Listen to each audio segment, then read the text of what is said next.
Bodi Mailuhu dilantik lengkapi komposisi 35 anggota DPRD Kota Ambon. Bodi Mailuhu telah mengambil sumpah dan dilantik sebagai anggota DPRD Kota Ambon pada Selasa 18 Maret 2025.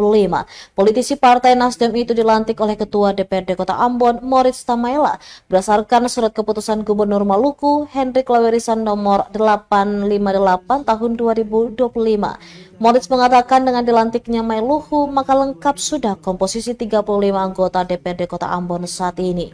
Pasalnya, satu kursi dari Partai Nasdem sebelumnya mengalami kekosongan karena pemenangnya Iren Mauren Rusal telah meninggal dunia sebelum dilantik dan kini diganti oleh Bodi Mailuhu.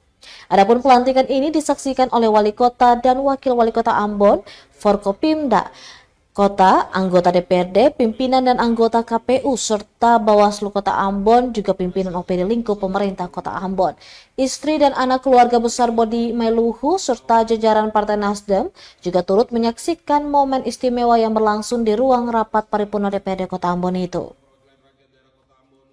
Masa jabatan 2024-2029. Pada hari ini, saya, Ketua Dewan Perwakilan Rakyat Daerah Kota Ambon, akan memandu pengucapan sumpah janji saudara sebagai anggota Dewan Perwakilan Rakyat Daerah Kota Ambon masa jabatan 2024-2029. Download Tribun X sekarang, menghadirkan lokal menjadi Indonesia.